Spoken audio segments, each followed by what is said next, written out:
proudest day and the proudest time in the seat of a rally car, because that day and that hour and those minutes, I got the bit between my teeth. You know, I really stood up and was counted and said, this is not getting away. I remember when we pulled on our helmets and Donald says to me, what are we doing? I said, we're going for gold, Barrett. That's all was said. I can still picture that run. That was just the best run ever.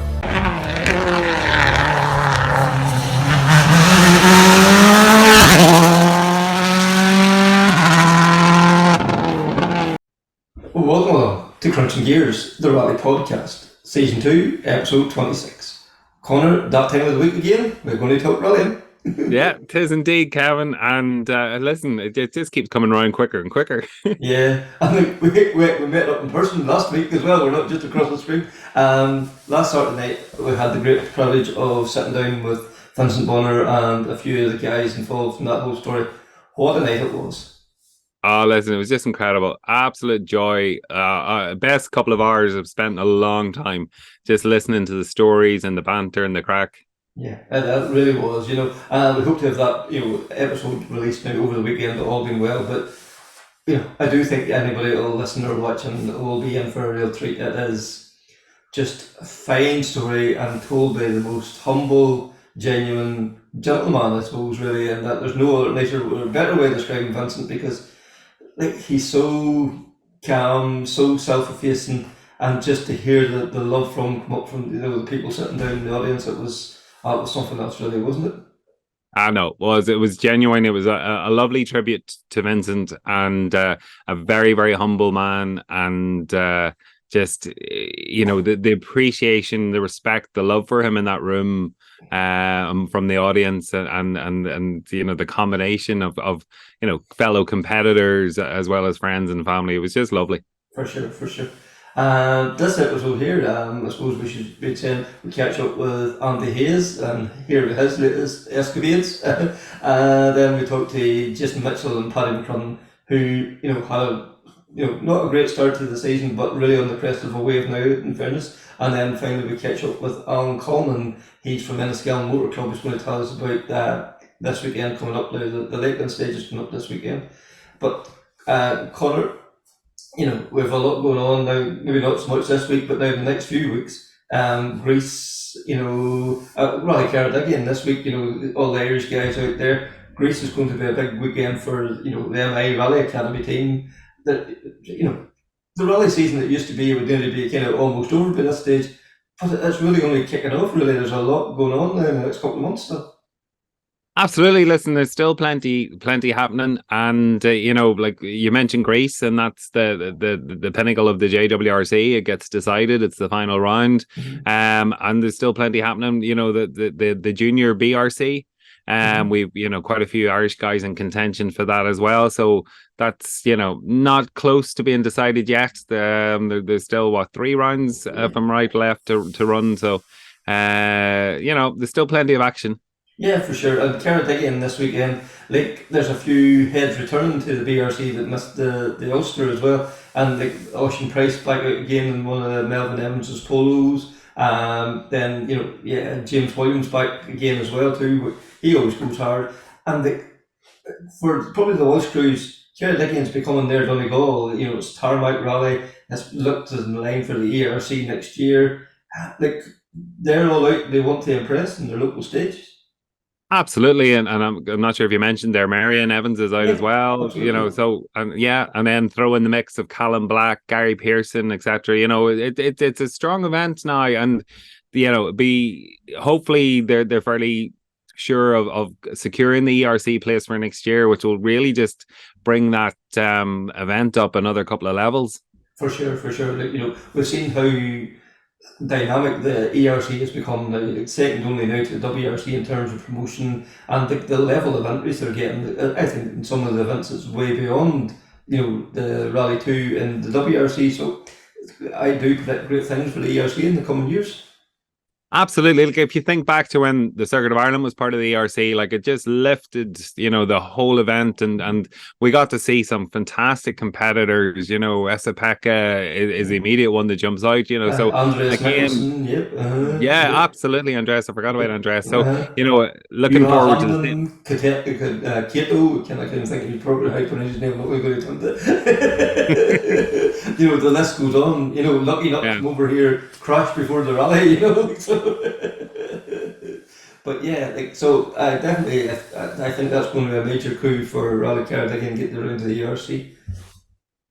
Absolutely. I'll be very tempted now to make the way across next year if that is the case. I think it'll be an event well worth going to. For sure, for sure. But I think without further ado, Andy Hayes got the opportunity to sit with Miko Hirvonen at the weekend in the Alcas at Rally Festival that was on over there. He tell us all about it now. It's a dream come true for him. So over to hear from Andy. Andy Hayes, it's been a while since we spoke, so we thought we'd catch up with you. The Tarmac Championship this year, unfortunately, you just didn't quite get there, but still second place at the end of the year. We keep saying the Tarmac Championship, it never fails to deliver. This year, once again, surreal the competition there. Yeah, what you call it? Unbelievable competition again this year. Similar to last year, actually. The way the points and stuff work, even though we had a good run last year, it all hung on Ulster. Same again this year. Callum had a brilliant run, won 4 of them on the trot, but still it was all to play for going to the last round. Now, obviously, it was unlikely that we were going to win it, and in the end, it worked out that we didn't. But still, it made for a good year, some serious speed again this year. It was pity not to have Ali Fisher there, but obviously with Mary and Callum, ourselves, and everyone else as well, Johnny Greer and all the boys. So yeah, no, look, it was a good year. My biggest thing though is I'm after getting very lucky with Josh, and I got into a habit of winning rallies, and pretty regularly. And once you get into the habit, it's not that nice coming back out of it again. Yeah, I know you're used to getting number one in the door. It's hard to finish second then. Yeah, exactly. Yeah, and I just find myself, that's right. I don't know. I probably have done 250 or 300 rallies at this stage, and there wouldn't be many won now in the first 200 of them. You'd be happy enough to stay around for prize giving, to get third in class or whatever it might be, and 50th overall, and you'd be going home and you'd be happy with your results. And now you're going home second and you're disappointed. That's the joys of rallying. yeah, that's it. Yeah. But it really does speak volumes for Irish rallying and the place we're in at the moment. Like a few years ago, if we had 2 guys, maybe 3 at the most fighting for Rally 1s, now all of a sudden we have 6, 7 guys at least, and maybe even 10 or 12 that are thinking podium. But there's 5, 6, 7 that's thinking they're going there to win. Yeah, no, it's brilliant. So, and some of the rallies there this year, you couldn't call it between everyone, and it's great that it's so competitive, but still the pace is still so hot. If you know what I mean, Mm-hmm. That it's not just that there's no one sticking their neck up and going hard. Everyone is sticking their neck up and going hard. Mm-hmm. So that's brilliant to see, and that big competition is brilliant. And it's funny, even when you kind of get outside the country and stuff, more and more people are starting to kind of hear about it, and kind of saying, "Geez, yeah, we heard that the pace is pretty hot over there." It was brilliant even to have Adrian from obviously over in Ulster, and obviously he won the rally and he won it with a bit of spare in the end. But of course, Callum wasn't really chasing him because he was minding his own championship. But it was good to see he didn't win the first stage by any stretch. Yeah. Uh-huh. And then M Sport have that clip up of Cohan. Yeah. Second off, I think it was. Yeah. But that got around, and plenty of people saw that, and they see that the Irish can put it up to these lads. So it's great best for the sport to be in the country, I think. That's for sure. And you speak about being out of the country. Last weekend, you had the pleasure, I would say, of sitting with Miko Hirvonen in a Ford Focus WRC, and a demonstration run, so there's no pressure on. You can go out there and have a nice slide on and really enjoy it. Yeah, it was brilliant actually. Yeah, it came out of nowhere just a week before. he texted me just to say that his own navigator that was supposed to go wasn't able to go, and could I go? That was on the last Thursday, was it? I think, and just not long before we left, 3 or 4 days before due to fly. So it all happened very, very quickly. Did it take you long to think about it? 30 seconds. I'll be honest, I checked the calendar in work and make sure there was no meetings that I had to be at or anything like that, and there was nothing, so I said straight back to him, and that'll do. I didn't ask him what rally it was, where it was, what the car was, or anything. Just I'll be there. Yeah, I said, hey, look, let me know if I can I'll be there. But yeah, no, it was brilliant to do it. Actually, look, it's kind of, for someone of my age, it's the kind of, it's the boyhood dream type stuff, you know. We were in an 01 Focus. I would have been 16 in 2001. I would have been playing McCrudden Rally 2. That would have been the game of choice back then. And the car of choice would have been the Focus. And, you know, I just remember all the hours and hours you was playing that, you know. And then, of course, I went to my first ever WRC in 06 with Owen Neville. And we were over in Enniskillen, and I'll never forget, like, that night we went to the nightclub on Sunday night rally, and we saw Micra in the nightclub, like, and kind of looking across, going, that's McCrudden over there in the corner, you know, and you're afraid to even approach him or anything, like, you know. And then you fast forward 20 odd years, and there you are, you're heading down the road. Yes.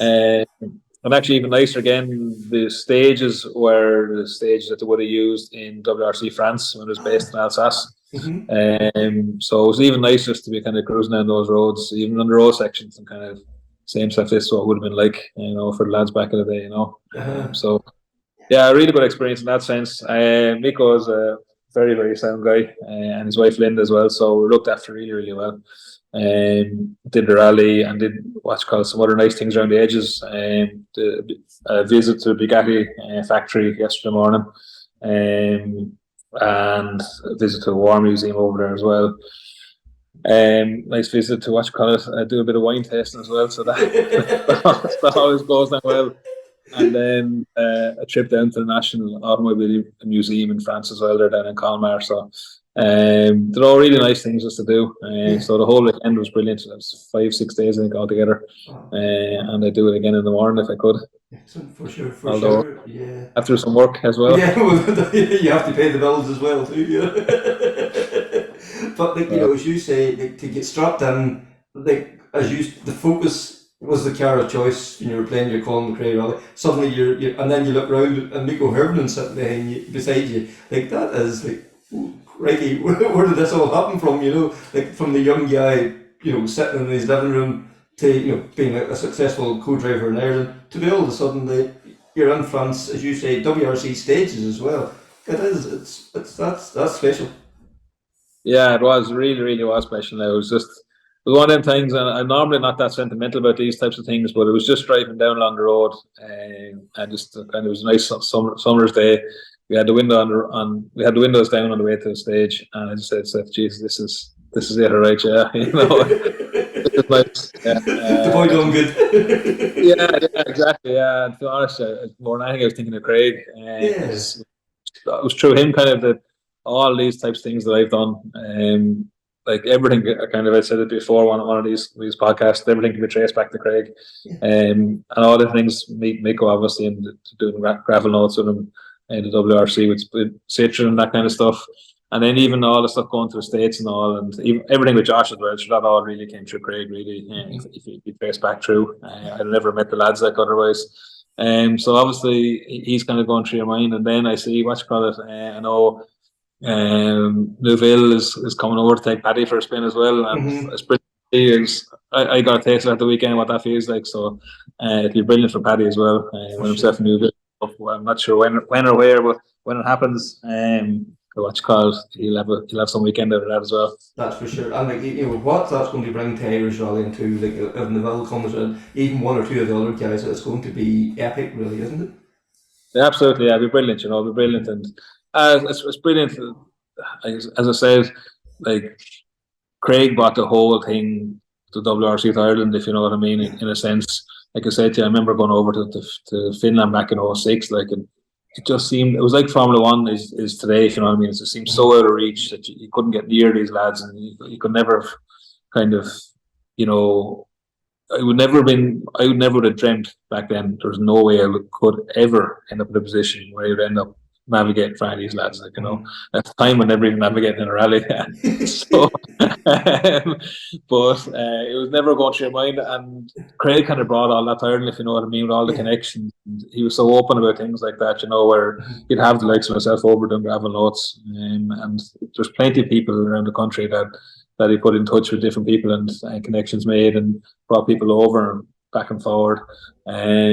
So it's brilliant to see that, even though he's not here today like this, still little things that he's still leaving his mark, isn't he? Like, and even the whole MI Rally Academy, like, it was Craig paved the way for that. Like, he showed that this young guy from Ireland, like, just because you're from Ireland, it shouldn't hold you back. The opportunities is there. Go out and make them, and that's what the MI Rally Academy is doing for Josh McGrady, Jack Brennan. The list goes on and on. Exactly, yeah. He's the first man to go and do it, and not the first man, I suppose. And obviously, you've got Billy Coleman and all the guys over the years. I suppose in modern day rallying, he's the first man to say, you know what, this actually can be done.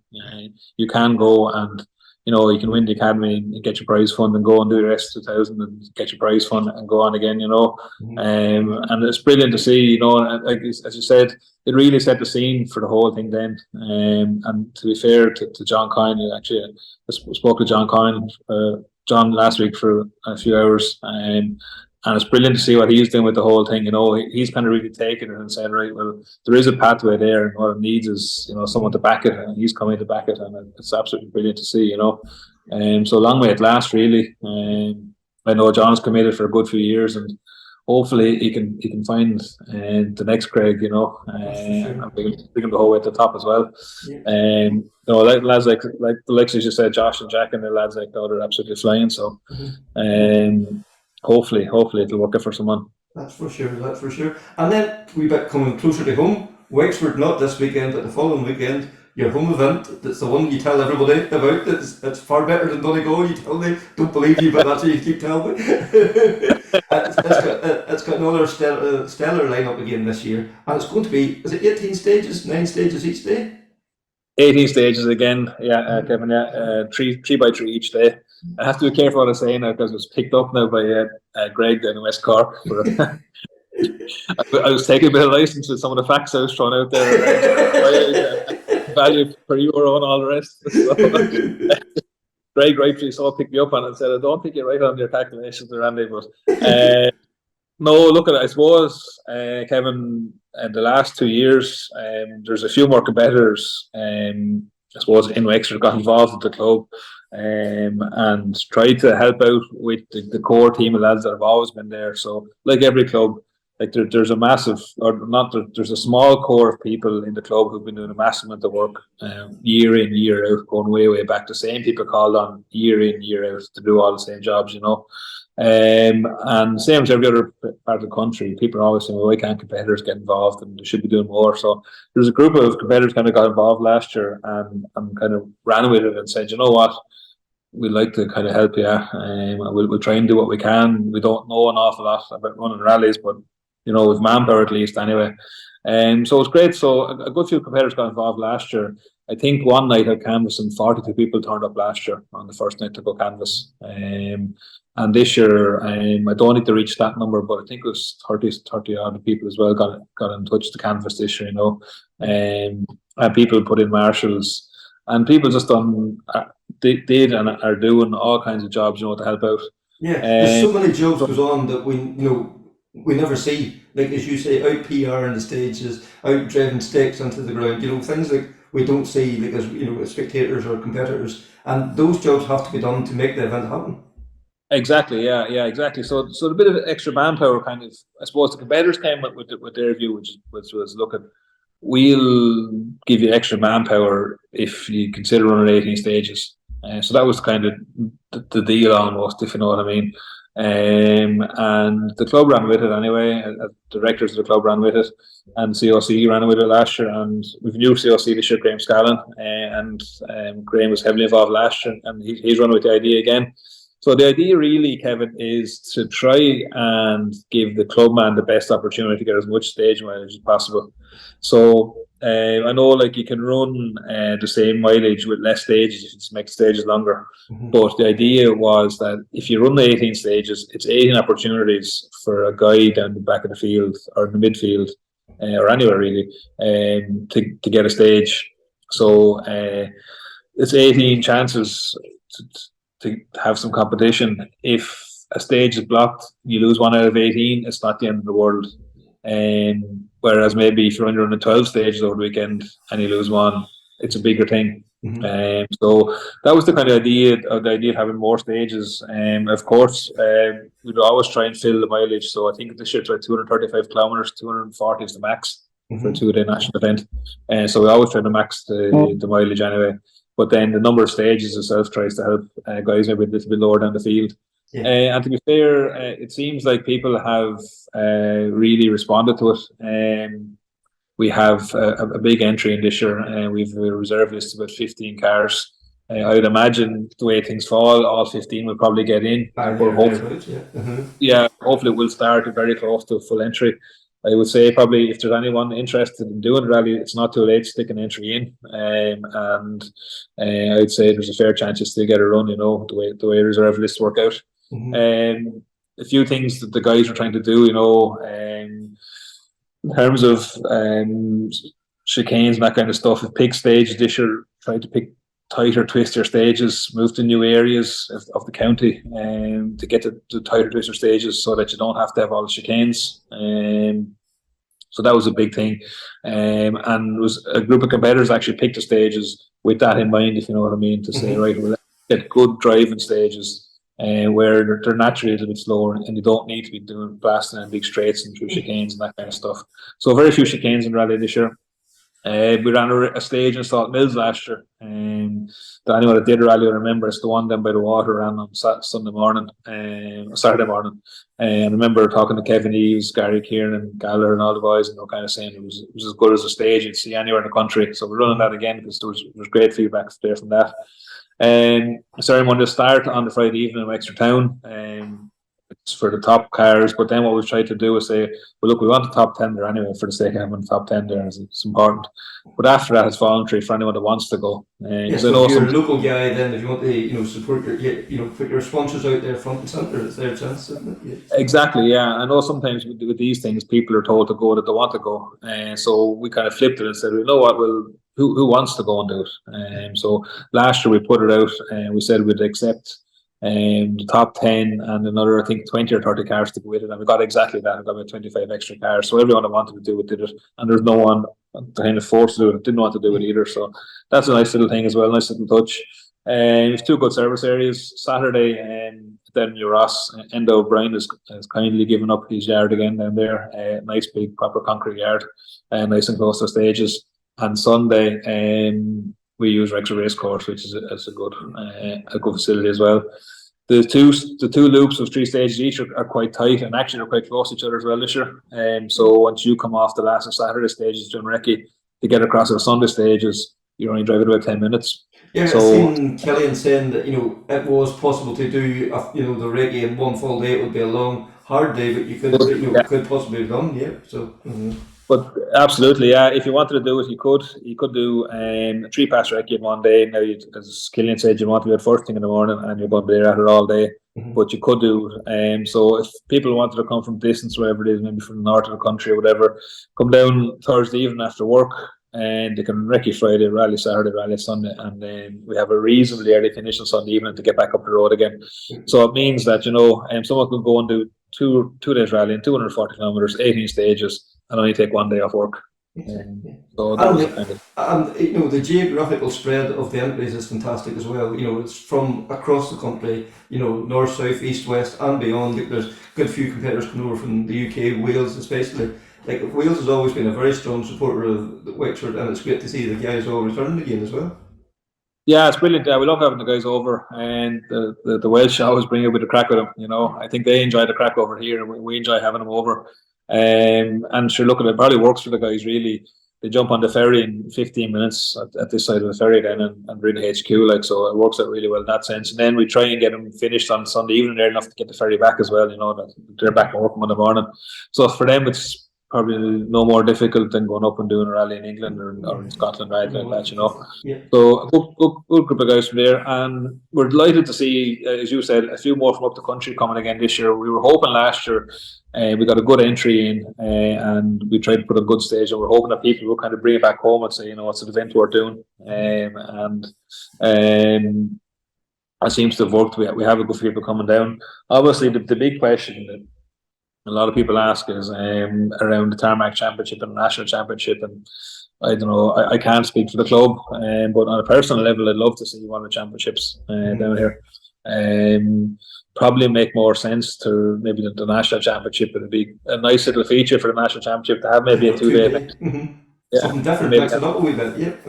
Exactly, have points and a half or whatever it might be, or even let it be a case that, you know, if people want to do 1 day Saturday and score points and then go home, or maybe stay on for the second day or whatever way it works. But I think it'd be a nice little thing, you know, just have something different in the National Championship. The National is a great championship in the sense that it's very well supported. It's nice and competitive.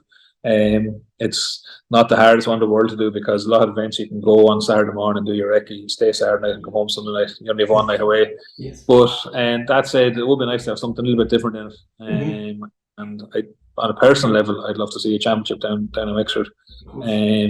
But for the time being, touch wood, we're lucky enough. We've good entry without it, you know. Yeah, for sure. So, like, the message is, like, there's still, you know, at the minute there's a reserve, but like normal natural fallout, there is always like maybe 10, 12 competitors fall out. There is a possibility you may get run, so get your entry in. Absolutely, yeah. I'd say if you're anywhere in the country and you're thinking you'd like to get a run at it, get in touch with the club. If you know Graham Scanlon, get in touch with him directly, get in touch with myself, or if not, just make contact through the details on the regs, put an entry in online, and you'll be looked after for sure. If you've issues at rec and that kind of stuff, Graham will work with you in terms of, you know, I know it's getting late now, obviously, for people to make arrangements, but if we need alternative rec arrangements or something like that, I mean, if it's the difference between you getting down and not getting down, Graham will work with you. The other thing I suppose to say really is to acknowledge is the work of everyone that's put a massive amount of work into the event. As I said, a lot of guys out doing canvassing and PR and that kind of stuff over the last few months. And you know, I suppose it's those lads, you know, that make the massive difference, and it's for that reason that you can run 18 stages. So there's an awful lot of men there, and what you call it, the local guys, local clubmen, I suppose is the way to say it, that put a massive amount of effort in and kind of stepped forward and said, you know what, yeah, we're going to help out, and that's what really makes a difference. So it's brilliant to see, you know, and I think it's changed the rally an awful lot in the last 2 years in terms of, we came out of COVID, we would have been nervous that you'd lose the event altogether, you know, or lose a 2 day event, and instead it's probably come back stronger. Yeah, it's probably come back stronger than it has been for a long time. So hopefully that support stays both from the competitors and from the organisers, and we keep it going. Yeah, lovely to hear from Andy, and you know, that whole story around with Andy and Miko getting, you know, working together as Craig's gravel crew, and that, you know, it's a lovely story, lovely memories there. And you know, mentioned in the conversation as well was Jack Brennan, and Jack Brennan's making his BRC debut in the Clio Rally 5 car. So, you know, I think great things to come from Jack, like he is putting in some very strong performances this year. Yeah, Jack definitely is a star of the future, that is for sure. And like, you know, harking back to last week's podcast, we had Paddy Crook on. Paddy sat with Jack at the weekend, you know, like, and that, you know, that just marks the kind of young fella that Jack is. You know, he got Paddy and took him out for the run all 2 weeks. So hats off to Jack and best luck in Caradigan. Also last weekend we had was Dava. Jason Mitchell and Paddy McCrudden took a last gasp one. You know, it was 4 stages. They'll tell you all about how they got on, but you know, quick call. Mark Donnelly was leading the event, putting in some fantastic times. Unfortunately, a puncher in the last stage, fell back to 3rd, I think, at the finish up. But like, Mark was you know, I'm sure Jason won't mind me saying it, he was the star of the show up to that. You know, he's really settled into that polo. Like, he was strong in the Fiesta, but the polo now just, it seems to have lifted him to another notch again too. Then Jordan Holmes taking second, which was great. And then in the two-wheel drive, Adrian Hillington took a last gasp victory in it as well too. Come from behind, took the one just on the last stage as well too. So. And not the best of conditions either. No, yeah, it was a pretty horrible looking day going by the photos and one thing and another, and yeah, like last year it was a beautiful day, dusted, and there was dust was a problem. Dust wasn't a problem this year. But yeah, but anyway, Jason and Paddy is in a bit of a crest of a wave, but no point me telling you all about it. We'll hear from the two boys. Jason, yesterday in Dava. What a great result. You know, you've been on the receiving end of bad luck in last stages and one thing and another. Nice to get the rub of the green for a change. Yeah, Kevin, it was. Now, to be honest, it was a surprise, Kevin, because if me and Paddy tell the truth here, we were going home after stage 2 because we still were carrying a issue in the car, and not that it was a big issue, but it was more the fear of the car going on fire.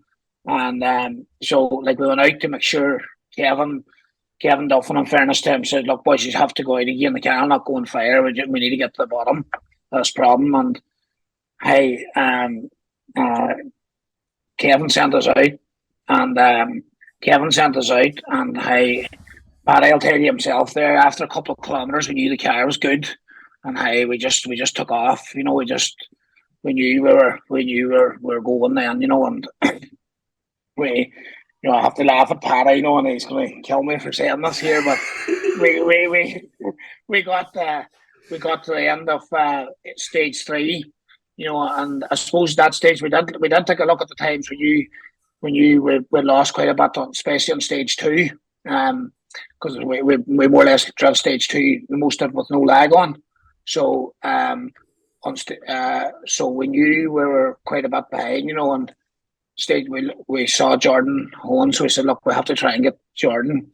And I said to Paddy at the end of stage 3, and no offence to Jordan, but I said, "Paddy, I wondered if we took much out of him." He says, "We have definitely took time out on there, without looking at any time." So we knew the two of us felt that that we were moving, you know. So and the time did show that. So no, hi Kevin, look, and look, to be fair, and you know.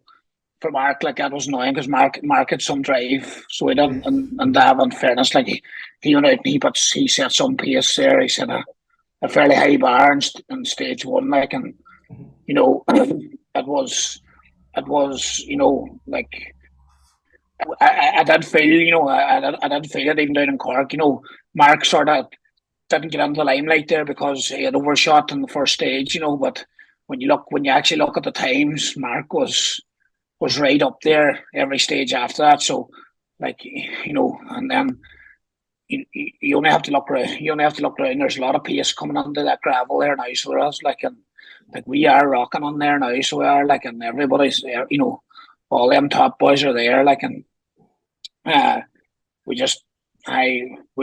got the rub of the green this time. You know, and I suppose when we look at it with our first 2 stage times. You know, all right, stage 1 mightn't have been much more. The power only went in the last couple of kilometres, but you know, stage 2 we lost the ball time. So I suppose when we weigh the thing out, if that hadn't happened, you know, we would have been in the battle anyway. So, but hey, Kevin, you see, when we were told that we got it, you know, it was a serious feeling, you know, and as you said before, we went through it a bit this year, so we have, and it is a serious feeling there now when you actually get that away, you know, actually being able to win, you know, getting that out of the road, you know, is definitely something that I want, you know, to sort of get off my back, you know. I wanted to get a win, you know, so we've got it now. For sure. And Paddy, you know, whenever the thing does click and things start to look, you know, we've talked to other people about this before, there's no feeling like it. You know, in the car, you don't need to look at the clocks, you just know that thing's right. Oh, big time, because stage 2, we drove through the stage there with no anti-lag on, because we're just, as Jason said there, afraid of her going on fire. But it was so, you know, not so hard, but just, it was kind of rare to call notes, you know, because we're not at the max. And then on stage 3, then Jason let up there, and it's so I keep saying this is so simple when you're going fast, really fast, to call notes, like, and it's just when it works perfect, it's so simple, like, Yeah. And like you had the Ulster last weekend, and then went down to Cork for the forestry. Like the Ulster, like it was for you. It's probably one of the best showings you've had on Tar. It's not the best result because you finished third last year in Tar and one thing. But I think this year was probably an even better result because there was a stronger field there. The conditions, everything was through that. And you didn't get fifth place, but the other people retired or one thing or another. It was purely through the speed behind the wheel. Oh yeah, big time. And I mean, to get out a Friday evening alone in Ulster was something unreal, because like we all know the conditions was, and two rivers running down the sides of the road, like, and you go around a corner, next thing you meet a big puddle and just put you out of control, like, and just to get out a Friday evening was unreal.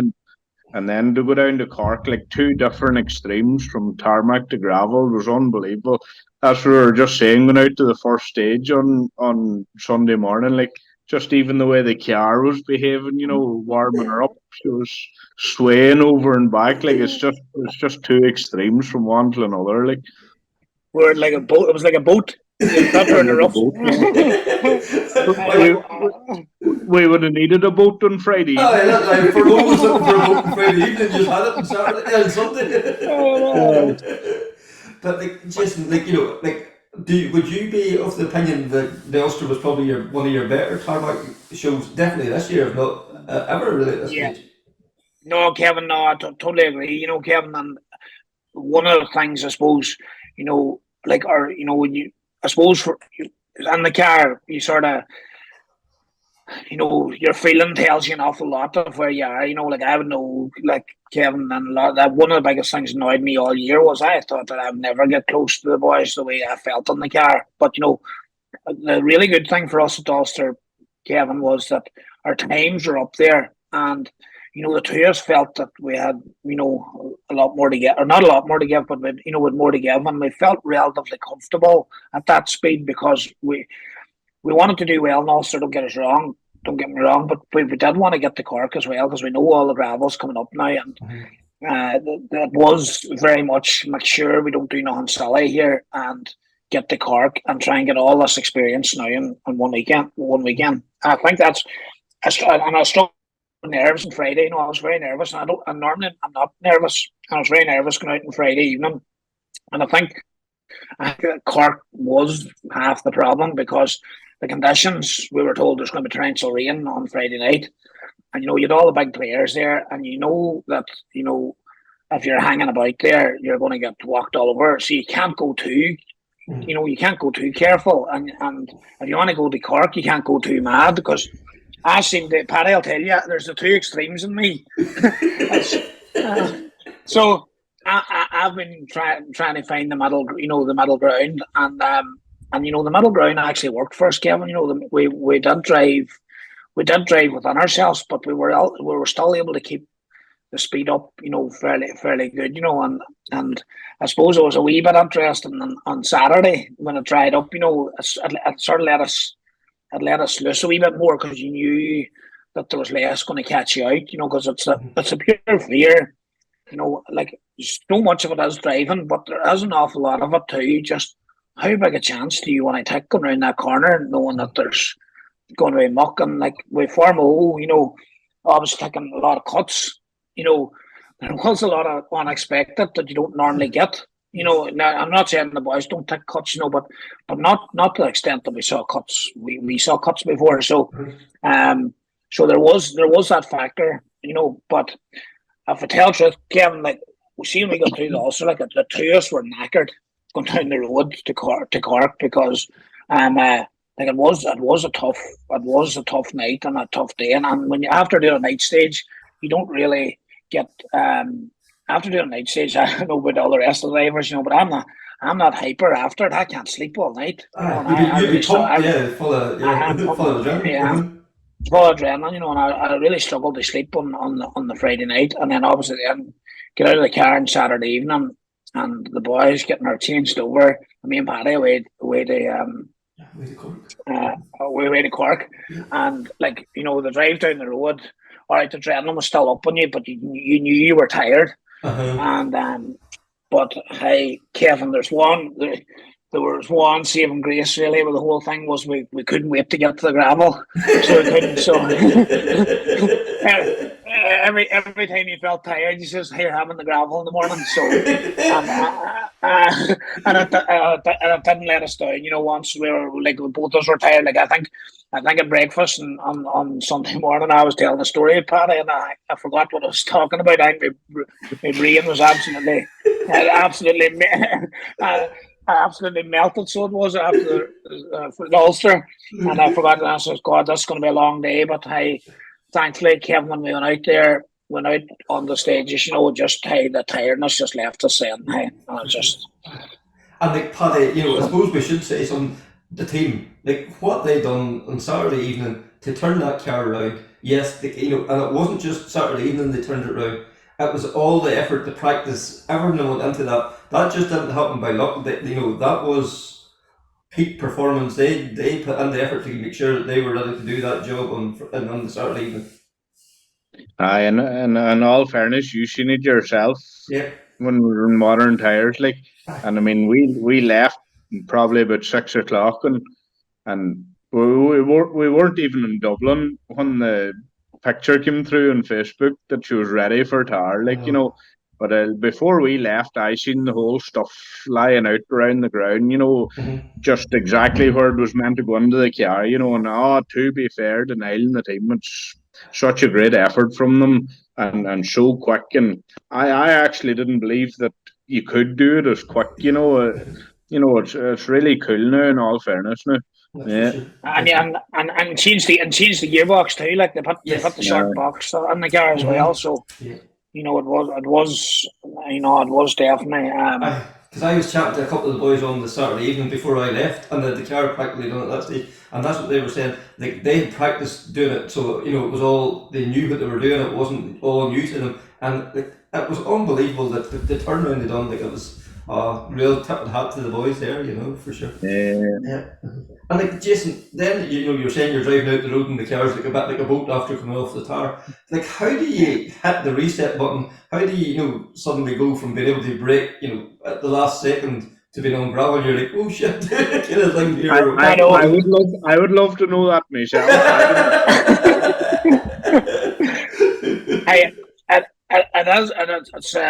I suppose most drivers would sort of be able to sort of understand. You're them first few corners. You're trying to get this feeling that you remember.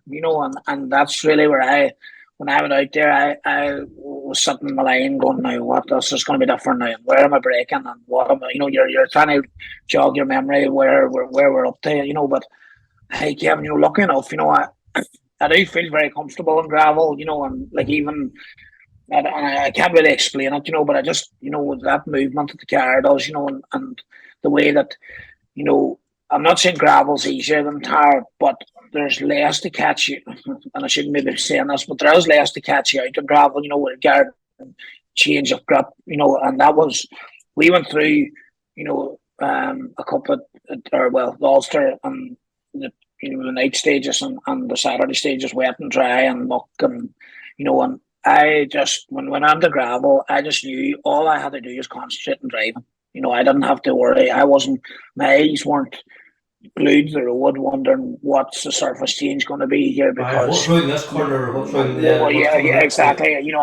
I just get in there and hey, after a few corners we felt grand. I would say we struggled mostly with maybe my notes because I hadn't, it was nearly 12 months since we'd sort of done a gravel rally, and I was just trying to write these notes off a DVD. We didn't put an awful lot of effort into the notes for Cork because we couldn't. With Ulster, and Ulster was like Paddy was telling me, like when he wrote the notes out after when we wrote them out, there was nearly more. There was more. there was 28 pages in Tyrone Ditches, and there was 36 pages overall in Cork Points. That says it all. I know, and you know, it was like really, it was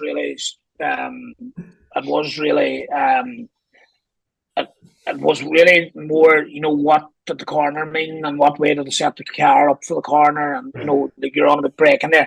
Like my biggest struggle, Kevin, was I couldn't believe how late we could leave the braking and the polo and the gravel.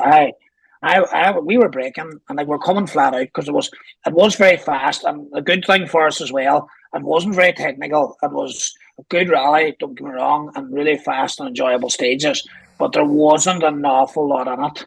To, you know, it wasn't like Dava. Dava was a lot more tricky than Cork. Now, so for a rally for us to go from tarmac to gravel, Cork couldn't have been better.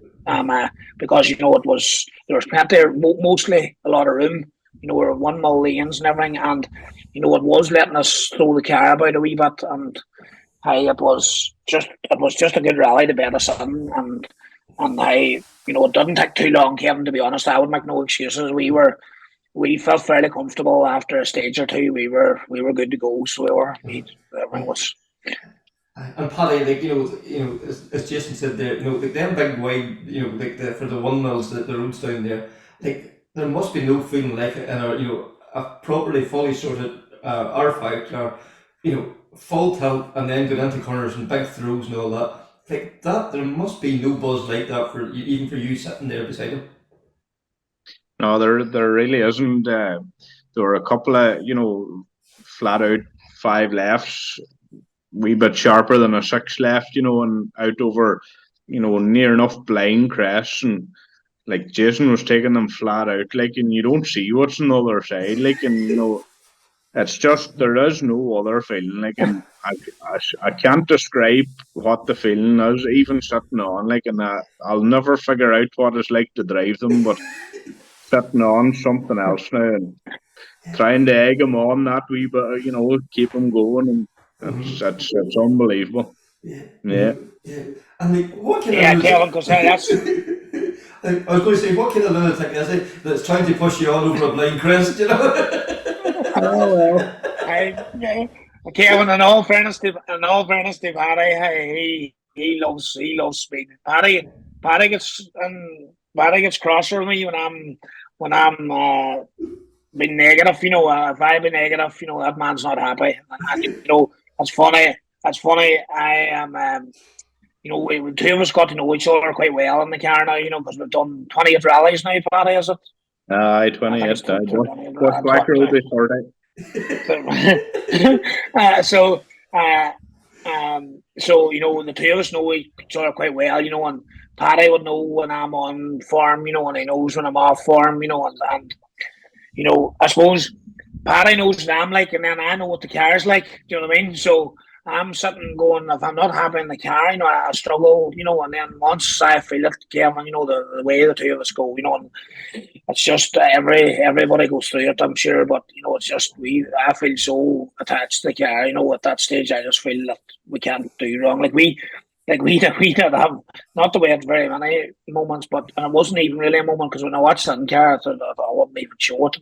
Didn't even look like a moment, but we landed into a 3 right, more or less flat out, because one of the most difficult things I find in the forestry rallying is this writing notes off a DVD. That's cruel, because one, we had I think it was a 6 left and a sudden 3 right, and but because everybody had sort of straight line the 6 left, I didn't see it, so I was coming bombing along flat out, looking for a 6 left. The next thing I seen the 3 right, and I pulled the handbrake at about 100 mile an hour, and I took more of a cut than I should have, but I knew I was going too hard, so I had a chance that there was nothing on the inside, and we just threw around that, Kevin, and you ran it, you thought, felt like Chris Meek, so that we're just completely sideways, and the car just stuck with it, you know, and then you just know everything's working you just when you're in the gravel and everything's working, Kevin, you do get away with so much. You know what I mean? More forgiving than the tar. More forgiving. Yeah. Yeah. Like you do that. I would just like to say yesterday too. Remember one time, Jason, there were the two ruts down the road in Dava, like, and the two ruts were full of water, like. And I'm just thinking, like, if that was tar, like, if you hit that water there on tar, like, you're off the road, or well, you're not off the road, but it's a big skid. Big moment, It's a big moment, like, and that's the thing about gravel. It's so forgiving at times, like, and remember the hairpin left too, Jason. Remember we went down into it and we kind of run wide and went out onto the loop stuff, like, and she kind of half bogged, but you have the power there and the grip to get out of it again in a way, it's class now. And Mark McCullough has a photo. He's over the jump, and you can see all the spray and the muck, and the cars taking off. Like that, just to me typifies what's so great about forest rallying. Like it's the car in the air, all the spray going behind us, and you can just see its maximum attack, really. Yeah. Oh, it's class, Kevin. That's class, Kevin. Like, it was funny. I've been getting wee videos. People have been sending me videos since last night. And like all saying how class it was to watch. Especially the last two stages for us anyway, and said how class it was to watch. And it's class for them to watch, but it's class for us to be in there too. Like, cause the cars are so good. I know everybody keeps saying it, Kevin, like, but the cars are so good. Like, you're going through there, you're going through them stages, and your biggest challenge as a driver is believing that the car will do it. Because when we were going through stuff there yesterday, especially when we knew that we were in with a shout. Well, I suppose for podium, really, when we went out, we knew then after we got the time, but we felt that good in the car, Kevin. We just went on. We just didn't. I enjoyed it that much. I just wanted to drive her on. I didn't really want to back off. I just said I'm going on here because, everything feels good. And, as Paddy said, like, a couple of times, we did overdo it, probably overdrive it a bit. But, even when you do overdrive it, Kevin, you just let the car break away more and let her point her towards the middle of the road, and she just pulls you back in again, and it's just deadly. Uh-huh. I think, Paddy, that these cars, the capability that they have, it just for me, even to hear the way you're describing it, it's just mind blowing. Like, compared to like a few years ago, even the world cars probably hadn't the turn in, and just technology is just moving forward so quickly, I suppose.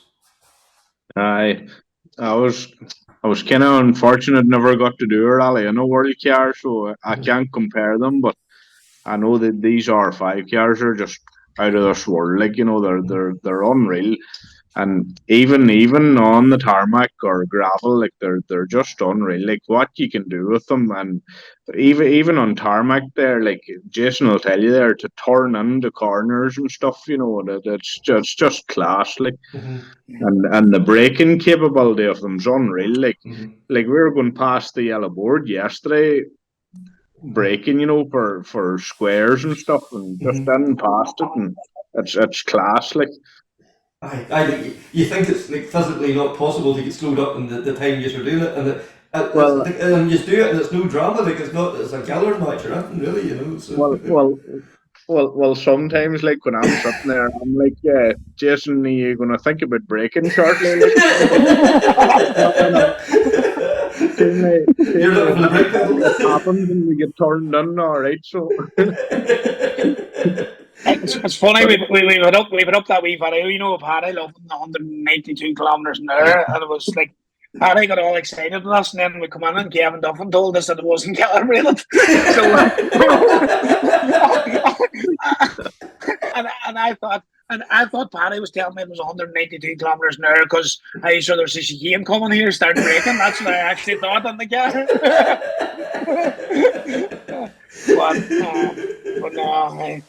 But Kevin, I did get a bit excited about that now, but we are on gravel coming up onto a chicane, like. But the faster the better. Yes. But Kevin, it is an unreal sport. Both me and Paddy are still buzzing from yesterday, and on the last couple of weeks we had, but it is an unreal sport, because like even, like to be fair to all the drivers, both tarmac and gravel, I know that like the tarmac pace is unreal there. So it was like, and you really have to put in the work now if you want to go anywhere an Irish rallying. And I don't think you have to go too far, like, because I have played with the idea, maybe we could go and try ourselves somewhere else, but I think Irish rallying, and I know everybody keeps saying it, and I don't want to sound I don't want to cliche or anything, but like, gee, there's the pace out there now, and like I funny just before I come on this show, and like somebody sent me a link to Mad for Tara there, and another link there from yesterday, and like when you see the pace that Paddy O'Brien and Mark Donnelly and some of them clips that was on there yesterday, and like, man, they were shifting, like, and like I know I was driving the car in it, but it didn't. I didn't feel we were going as hard. I don't.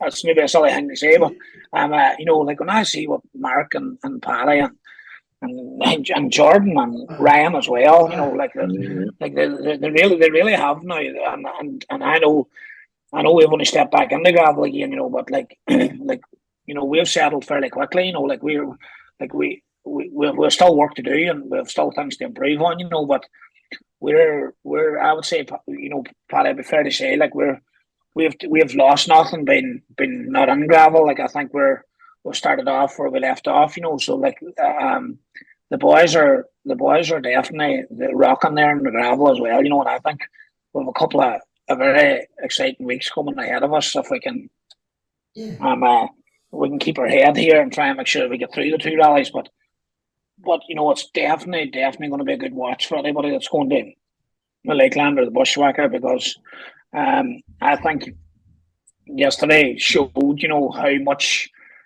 Mark Donnelly and Paddy and everybody wants it. Like I could see that. And like Ryan and Jordan again. I'll mention them too as well, because they're going very hard as well, and I know other boys as well.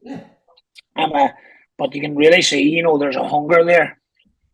Everybody has a hunger for success now, and there's a lot of boys fighting for it. And I think it'll be bring Cahan McCrudden to the Lakeland next weekend, and and another man, and I'm sure there'll be another one or two will go and take a watch at us and say, here, I'd like to go with that as well. And I think the Tarmac has it all probably the main coverage this year. But I think the next few weeks, I think we're in for a treat. I think anybody going to watch us, I'm for a treat, genuinely. Yeah, because that's right. And Paddy, I think we'll finish up with yourself. Like kind of more or less echoing what Jason was saying. If you're anywhere near Enniskillen or over the next couple of weeks, get into them for us, and you're in for a surprise.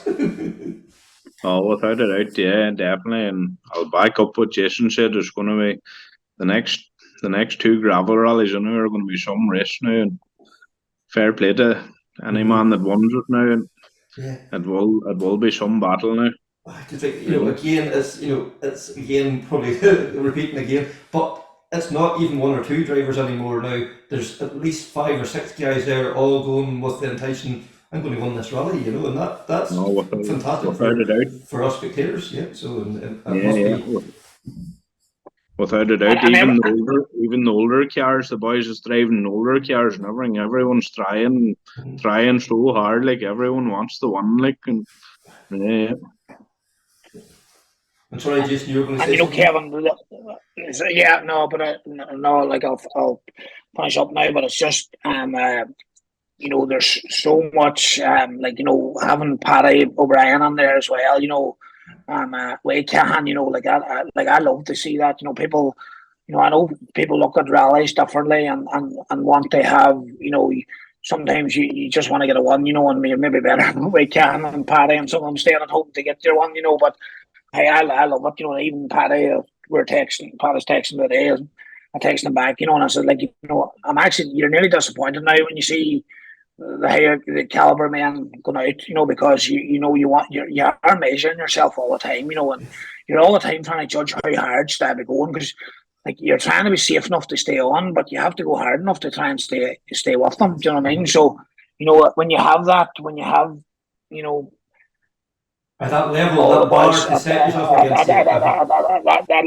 it's definitely improving us. Like I suppose we always talked about being on the race. But I was Kevin. Like even after Cork, I said after Cork, I says I'd be happy enough to turn the clocks off and leave us on here for the evening, but all go around here yourself. Right? You know what I mean? It was that good. It was genuinely that good. It was that good. We were just loving life on there because everybody was going for it. And it just feels, what it should be. Always a pleasure to catch up with Jason and Paddy there. They are some characters, the two of them. There must be some crack in that car. Conor, this weekend coming up, then the Enniskillen Motor Club, the Lakeland stage is coming up. A couple of weeks ago it didn't look great, but it's come together really well at the finish up. I think there's over 70 crews now, and great stages there. Like, you have Carrigan, Span Tempo, Belmont is the other stage. It's 3 stages done twice, and Ballon Tempo is without doubt probably one of the best forestry stages in the country. I'm sure there'll be a few people argue with that, but it's definitely up there among the best. So, and then Enniskillen always leave on a real good event, so it should be pretty epic this weekend. Should be indeed, as I say, like it's an event like I've gone to quite a few times, and I've always enjoyed it. I've always thought it's been a great event to watch. And you're right, some of those stages they are lovely forestry stages. Yeah, that's for sure. And the forestry championship in Ireland now has kind of come through the doldrums, and it's really starting to look real good. Like there's 8-10 guys there that's going there, all thinking that they're going to be in with a fight for the one, at the very least the podium, but not the one. It's great to see. It is like, it's extremely competitive, and we're lucky, we've seen a Tarmac championship that's been extremely competitive. We've seen a national championship, which is not over yet, extremely competitive. And, we can say the same about the forestry championship this year as well. Yeah, because at the start of this year, we kind of thought the forestry might be as good as shape, but it has really become alive this year. There's some top men has moved into really good cars, and it just seems to have lifted the buzz about that championship, and it really seems to be going places. It is, yeah, it is exactly, and hopefully, going from strength to strength again, as you say. Like there was a couple of years there was a bit in the doldrums, but hopefully now things are on the right path. For sure. So I spoke to Alan Cullinan from the Enniskillen Motor Club, and he came to give us the lowdown on the event. Alan, Lakeland stage is coming up at the weekend. It's looking as if it's going to be another epic rally. It does, Kevin, thank goodness. Yes, believe it or not, a couple of weeks ago I wouldn't have thought that. Entries were very slow coming in, but as we're talking now this evening, 74 entries at the moment, which is pretty good. We're happy enough with that. Patrick O'Brien seated number 1, followed by Cathal McCourt and Ryan Caldwell, with, believe it or not, Arthur Cairn still trying to read the notes for him. You learn. I know Arthur well. The lads, Johnny Leonard and our neighbour Shane McGear, and that few lads, David Condell up from Carlow, and that great to see it. Great to see it. From all over the country. The Irish forestry, like north, south, east, west, it's definitely going under a bit of a resurgence at the minute. Especially that there's a great 4-wheel drive entry, and like as you say, there's guys there from all over the country, and there's like 5 to 8 guys thinking they're going to Enniskillen on Saturday, thinking they've only won the rally, and that makes some change from a few years ago where it might have been 2-3 guys thinking that they were going to win. All of a sudden now, things have got so more competitive, and that that's brilliant for everybody. It's great. It's brilliant. It's great to see it. Thank God, and we're part of a few championships, and that's obviously helped. Mm-hmm. If I may just run through them, we're part of. First of all, we're part of our own club championship, which means so much to us. We're also part of the Sligo Pallets Forestry Rally Championship. It's great. McGrady Insurance National, our Northern Irish Forestry Rally Challenge, and the Micra Challenge. So we've got a collection of all different guys, from guys in Micras up to, as we mentioned, the top lads at the moment, which is great variety of things there. And I'm going to throw something else at you out of the something funny. We've got a special course car going around. Excellent. And, it's something different. Cool. We're looking at it, hopefully, putting it in a class, an extra class for next year or whatever. Can't say too much. You'll have to turn up in County Fermanagh and Enniskillen at the weekend. It's on official duties. Excellent. I'll just say it's a bit of a beast of a machine. Oh, cool. And, it'll be bringing a certain official around. Brilliant. And we'll see what the thing goes. That's something to look out for. So, cool. Yes. Watch this space. Yeah. So I suppose, like we always ask, where will we go to see the event? Like, where is the service area, and what time will the crews be leaving there? Sure. Our service area is the same as it has been for the past number of years, thank God, in Grosvenor Barracks on Cold Hill Road in Enniskillen. Mm-hmm. It's the old army barracks that was decommissioned a long time ago, and it's a vast space there, and we've plenty of space there. First car is out of there at 10:30 on Saturday morning. Mm-hmm. We're expecting them back there 12:20ish, everything going well.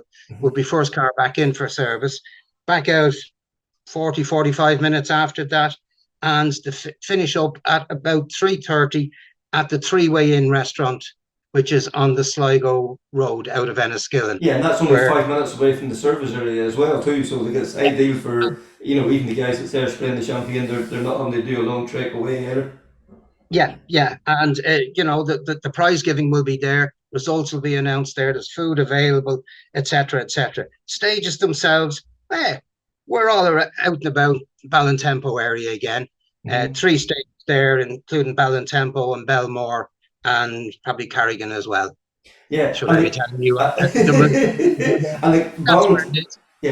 Ballintempo is regarded as one of the epic forestry stages in Ireland. No matter where in the country you go, Ballintempo is it's up there as like one of the big names. Yes, it is. It's great, and I must admit it's weathered well over the winter, and we'll say the winter we've had for the past 6 weeks with the amount of rain that's fallen and whatever. It's held up pretty well. Start of the second stage a little bit roughish from what we would have liked, but what can you do? What can you do? The weather, has it stopped raining for the past 6 weeks? I don't think it has.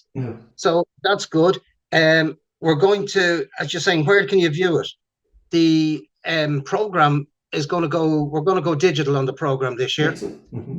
It's going to drop on our Facebook page on Thursday afternoon, evening time. I'm not saying exactly when, because you know yourself.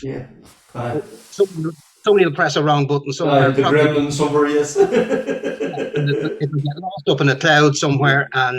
But if we'll safely say for Thursday evening, it will become live, and the viewing points will be highlighted on it, where the stages are, the times, etc. Excellent. And like for anybody that wants to go out there and spectate, there's your ideal thing there. But anybody that wants to come along and help out to marshal or whatever, I'm sure the club's not going to refuse anybody. No, we're not going to refuse anybody. Barry Arundel is our chief marshal. I haven't got his phone number at the moment. I do apologise. That's okay, but they can contact Barry on social media and one thing or another, or even message the club's Facebook page or whatever. They'll make sure you get in contact with Barry. Absolutely. Yeah, that'll be it. Barry's looking after it. We're getting there with marshals, but we're always on the lookout for extra bodies. We're not totally there yet. So, if you want to come out and marshal and you're registered and that, please do. And there'll be breakfast provided and a meal afterwards. So the marshals. And as well, like every club needs a sponsor, and you've been very fortunate. Tough Mike Trillers and the Triller and Spares has been with you now for a few years. Like Hugh McQuaid's doing the rally, but he's a staunch supporter of the rally as well. He's been absolutely fantastic. He's been brilliant, Hugh. And what's more, he's designed his own trophies. So you're not getting your usual piece of crystal or plaque or whatever. He's come up with something that's completely different. And yes, it is. I don't know how you describe it. Modern art, maybe, or something like that. But it's something he was good man. He came up with this himself, and it was an idea he floated with the club last year, and we said, yeah, that's different. And the comments coming back were good as well, you know, and they'll be presented on Saturday night in the three-way in. Excellent. So, you know, I suppose the message is then, if you're a competitor, there's still a few places there if you want to get an entry in, contact the club, they gratefully accept your entry. If you want to go and marshal, contact the club, great. And if you just want to go and watch, come along, enjoy the show. Enjoy the show, and watch out for the beast on the stage. Yes. So best of luck to everyone there in the Lakeland this weekend, and we're definitely looking forward to seeing the beast out. We should mention Kyle White and his wife Natalie. Kyle was on with us last week. Natalie gave birth to a baby girl earlier today, Wednesday. This has been recorded. Congratulations to them. So Kyle can go away now to Rally Carrot again, knowing that all's taken care of.